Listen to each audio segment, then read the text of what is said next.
Hey, this is Cold Turkey throwing down with Dead Space 2. Let's get right into it. Bought the game, had a ton of fun. First part of the video, gonna be spoiler free. Second part of the video is gonna have spoilers. First part of the video is gonna be the review. So let's dive into that right away. What do I think about Dead Space 2? I'm gonna be honest, I give it 4 out of 5 turkeys. I think it's a great game. I like the graphics, I like the sound, I like the overall feel of the game, I like the controls, I like the combat. I like how in this game Isaac is no longer a silent protagonist, but actually has some things to say, interacts with people, has a personality, has a bit of a storyline. So many possibilities now that Isaac actually talks. Isaac has to deal with some actual mental and psychological issues. Another thing I like about the new Isaac, so to speak, is that he's realistic. If I was in that situation where I was being attacked by hordes of mutant alien creatures that kill everybody in sight, I could see myself doing some things that Isaac does. He's an engineer, I'm a computer programmer. We're both nerds, right? You? Engineer. Nerd. Figures. So maybe I can kind of identify myself with the guy. So overall, it's a fantastic game. If you're into this type of games at all, the survival horror, or however you want to call it, then I would say yes. You want to buy Dead Space 2, you want to play it, I would recommend it, it's great. So yeah, 4 out of 5 turkeys, fantastic game, highly recommend it. So that is the spoiler-free portion of the video. Now we're going to be moving on to spoilers. So stop the video now if you do not want to be spoiled. But if you don't care, you've already played the game, you've already beat it, or you're never going to play the game, you're just here to listen to Cold Turkey 49 yak about stuff, then let's keep talking. So one of the things right off the bat, remember, we're getting into spoilers, is that Isaac's dead girlfriend is quote-unquote back. So she's like phantom imagination spirit that kind of haunts you mentally. She's in your psyche, she's messing with you. You'll be walking around doing something and she'll pop out of nowhere and kind of try to psych you down, try to mess with your head. But it's okay, right? Because I mean, she's only a figment of your imagination. It's not like she can kill you or anything like the oh snap. Just messing. So yeah, she's a figment of the imagination, really plays a lot into the storyline. Isaac has to deal with the guilt of him. Basically, he takes responsibility for his girlfriend's death in the first game. And I like how they did it, because that's a realistic situation. Like, maybe you would feel guilty about losing a loved one in the real world. Another thing, like I was saying earlier, is Isaac's language in this game realistic. Like, I could see myself saying the things that Isaac says. And one of the great things is he isn't afraid to swear. Like, listen to what he has to say in these situations. Fuck! Shit! Holy crap, that hurt. Shit, no waypoint. What the hell?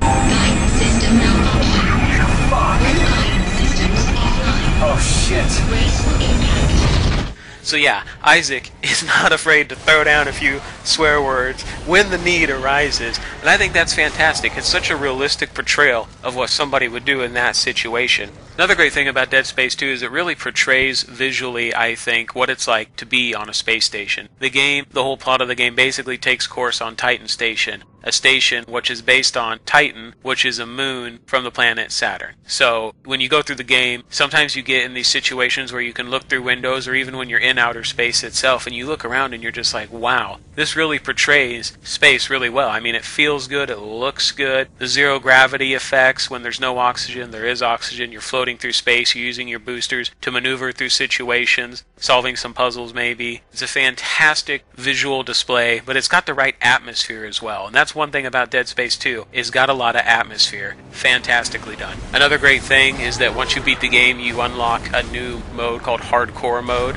So there's a lot of levels of difficulty with Dead Space 2. There's easy, normal, I think it's survivalist, zealot, and then hardcore. Like, hardcore is insane. You only get 3 saves through the whole game. You go back to a save point if you die, and there's pretty much no ammo or health. So it's like, whoa. And you can't do it on a New Game Plus. If you're looking for replayability, I would challenge you with hardcore mode, because that just sounds crazy. Like, I don't even want to try it, because I know I would just get frustrated and end up throwing a keyboard across the room or something like that. Rage, raw! Kind of a brief walkthrough of the game. You wake up in this insane asylum. You're getting rescued by somebody. You're not sure who is rescuing you, and then the necromorphs are coming out of everywhere, killing everything. So you're running for your life. You're trying to do this and try to do that. You get contacted by somebody named Dana, and she's going to help you. She's going to cure you because you have this disease that's going to explode your mind. You start getting out of the mental institution. You get into the subway, and Dana says, go here, go here. You follow Dana's route, and it ends up leading to the Church of Unitology, and they're sort of the the bad guys in this game, because the Church of Unitology, kind of think of like modern day Scientology, except actually more popular. Billions of people following it. And what they've done, is, as you figure this out as you go and move towards Dana, is they actually, Isaac's been out for 3 years. You learn that through the course of the game. And over the last 3 years, they've been using you to build another marker, because the first one, basically, you destroyed it because you were so cool. So they've actually been manipulating you for 3 years because the knowledge the marker put inside your head. So you were actually the creator of the new marker. So it's kind of your fault. And that definitely plays into how Isaac feels guilty about the situation. So you get to the top of the church, you meet with Dana. Turns out that Dana is in fact a unitologist. She was tricking you the whole time, but she gets blown up by a spaceship. And the spaceship is this group of people working on Titan Station that follows the Earth government, like the governor of the Titan Station, and he's sort of this big bad guy who doesn't want you to get away with anything like that. So you get out of the church situation, and you find yourself meeting up with a survivor called Ellie, and she's pretty cool. And the whole time all this is going on, there's this guy from the insane asylum called Strauss who murdered his wife and only child, and you're talking to him as all of this is going on, and Strauss basically convinces you that you need to destroy the marker and that he has the methodology to destroy that marker. Ellie and Strauss meet up. You convince Ellie to not kill Strauss because she is a bit of a quote-unquote tough chick, and so you meet up in the mall. You get there, or not the mall, I think it's like the transport hub or something like that, but anyway, you meet up somewhere, and then the big huge bad guy, the governor of the Titan Station, he calls you and he's like, I'm shutting down the power, and then the aliens come out of the wall and then you're like, ah!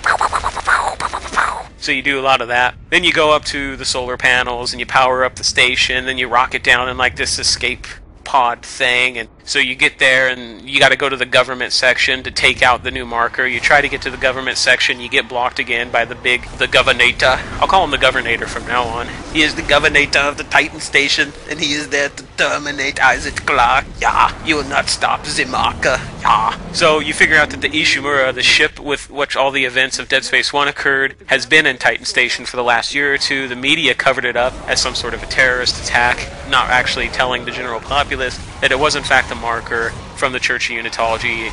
Blasted media covering things up.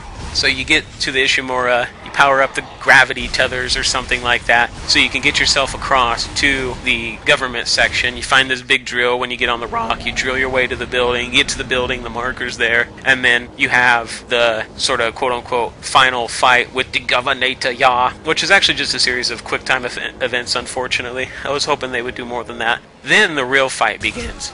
Turns out you can destroy the marker, but the marker is trying to destroy you as well. This whole mental image of your dead girlfriend, at one point she's trying to hurt you, then you kind of reconcile with her because you accept the guilt. You move on to that, and then when you get to the marker, basically this mental image, this ghost, this projection, tries to take you over, and that is actually the final boss fight, is you fight your dead girlfriend inside your own mind. And so you shoot it up, marker explodes, they kind of trick you, and that's one thing also I like about Dead Space 2 is there's a trick ending within the game, where it's like, oh, that's the end, and you're like, oh, you're so depressed, it's like, man, that's it, oh, that's horrible, I feel down now, and then Ellie comes in with the spaceship, and she saves you, and you go off and quote-unquote live happily ever after. But I wonder, will there be a Dead Space 3? Have we seen the last of the Church of Unitology? Has Isaac finally dealt with his issues? You see, I think Isaac is at a much more stable mental point by the end of this game. And like I was saying earlier, I really like what they did with Isaac. They went from Dead Space 1 silent protagonist, like Legend of Zelda style, to Dead Space 2, somebody talks and interacts with other NPC characters.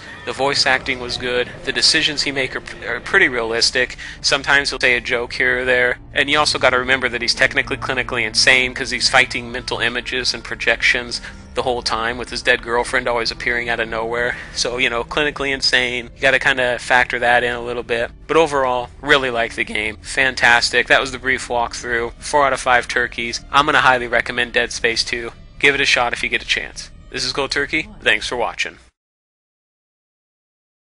Isaac, we're all gonna burn for what we did to you.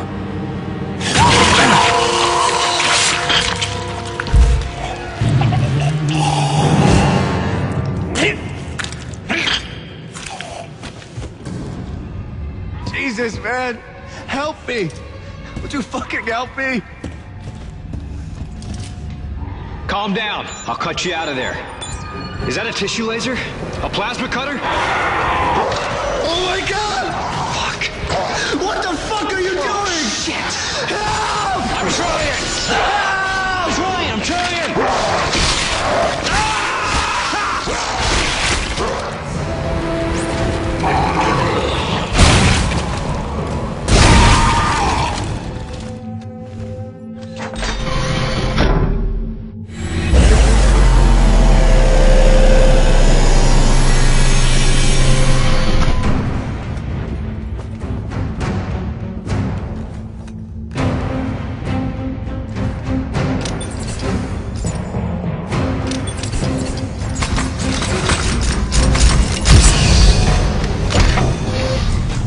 There you are, Isaac.